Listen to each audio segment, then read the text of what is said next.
Boy, the Black Scorpion angle was only eclipsed by the Gobbledygooker a few months later. I'm John Ritlin with a retro review of NWA WCW Clash of Champions 12 Mountain Madness. This show had one really good match, a couple of decent matches, and boy, Sting was just made to look like a goddamn idiot. I don't know why they did this to Sting. Oh wait, Jim Herd. Jim Herd didn't fucking care about wrestling or know anything, and Ole Anderson by this point was just booking whatever the fuck he wanted. So yeah, there was one really good match that I'll talk about here in a bit, but we have JR and Bob Caudle on commentary and a lot of empty seats.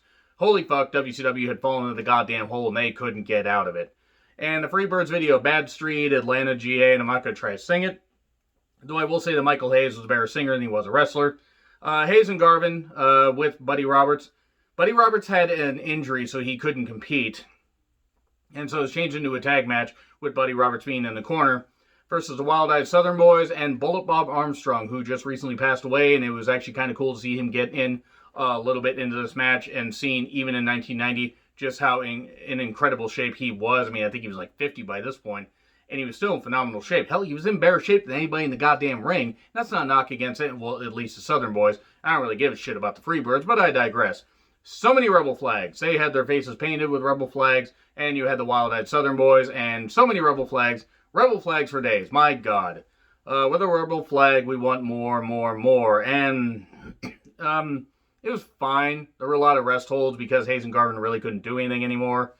And we get a ref distraction, Bullet Bob, with a punch for two. And then we get a double sunset flip soon after. Southern Boys get the victory. And then the Birds toss them out and beat up Bullet Bob a little bit, which I'm sure this led to a six-man later. But they don't have any of the syndicated TV on there, so I don't know. Maybe it was saved for the next Clash, not sure. We then get Shivani talking to the Steiners, who are the new U.S. Tag Team Champions. They recently beat the Midnight Express. Neither of the Steiner brothers, that is, really was great with words. I mean, if you hear them talk, it's like, now Scott got better when he just stopped giving a shit and would just shout whatever catchphrase he wanted. Rick, both were intelligent guys. They just weren't natural talkers on TV. But my God, could they throw you. I mean, they were going to suplex you whether you wanted to go or not. We then get Buddy Landel versus Captain Mike Rotunda, led to the ring by some girl in a purple dress. I have no idea. It was a match. It wasn't bad, but it just existed. And we get a backslide for 3, and Rotunda wins. Rotunda would then go a little bit later, and he would actually join the WWF, now WWE, of course, as IRS, and then go back as VK Wall Street about 4 years later. We then get Shivani interviewing the Freebirds. Garvin yells a lot. My God, he yells a lot. They're saying they're going to go through all these teams and everything. And then we get a video package of the Freebirds in Hollywood. Why wasn't this played before before their match? What the fuck was that about? It was just a very, very oddly placed video package. It kind of reminds me of what they did at SummerSlam '96 when they had a Godwin's Smoking Guns package, and then they suddenly just decided to play it after they did a multi-man match. Made no sense. And then we get Tim Horner, who is White Lightning, I believe, and Brad Armstrong, the Candyman. Why was he the Candyman? Did he want people to be his victim, or was he before Candyman existed, or was he handing out candy to kids? Don't take candy from strangers, kids. What the fuck? What the fuck was WCW doing? They took on the Master Blasters. Iron and Steel. Steel was Kevin Nash. Have no idea who Iron was. They didn't last very long. Man, why were they covered in chimney soot? I will not understand this. This was shit. Absolute goddamn shit. The guy Iron missed a friggin' headbutt. It was absolutely atrocious. And then a double shoulder block pins Horner. At least Horner, the worst one, got pinned.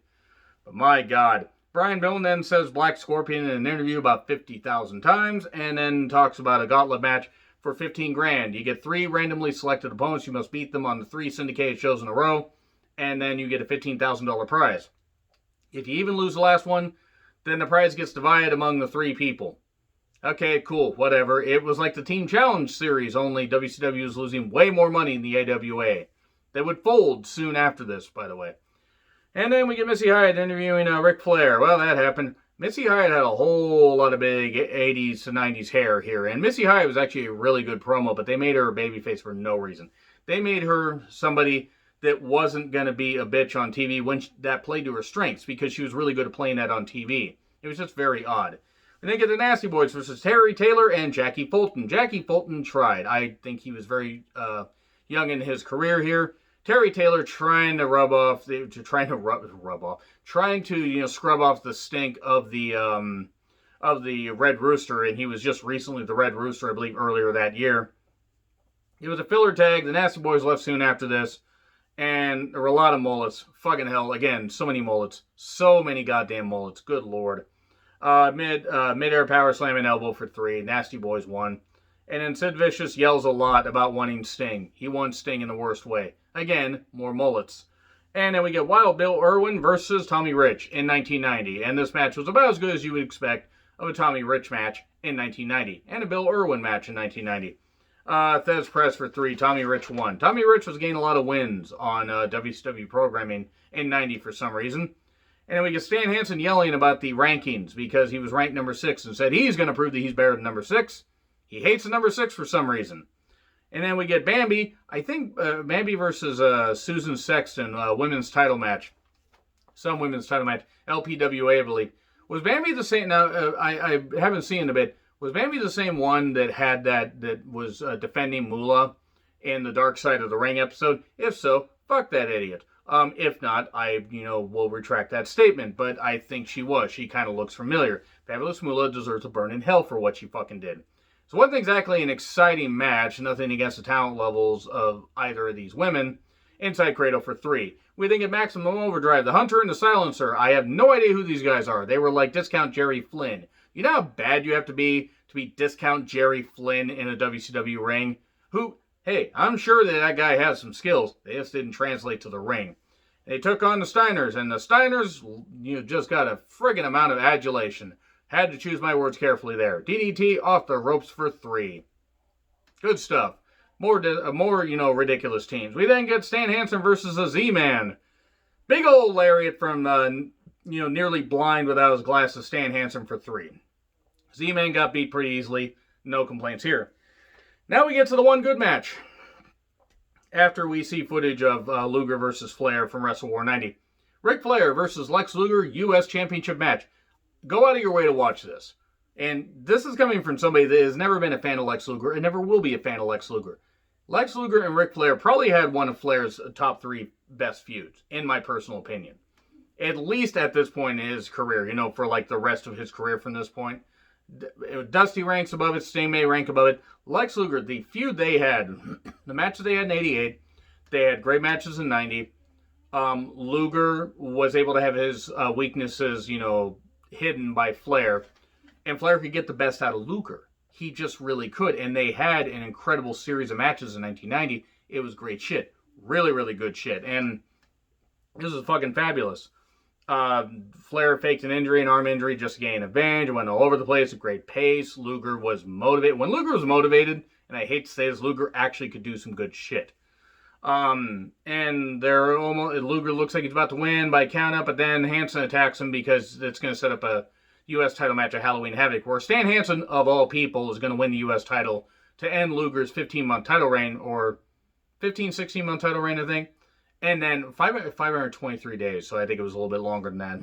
And then Luger is going to win it back at Starrcade 90 and hold it till Great American Bash 91, easy for me to say, and then relinquish it when he won the WCW title. We won Flair. And they get Flair, except they got Flair here. So, comments from the Black Scorpion, Ole doing the voiceover. Sting versus the Black Scorpion, discount Seth Rollins, a.k.a. Al Perez. Yeah, this wasn't good.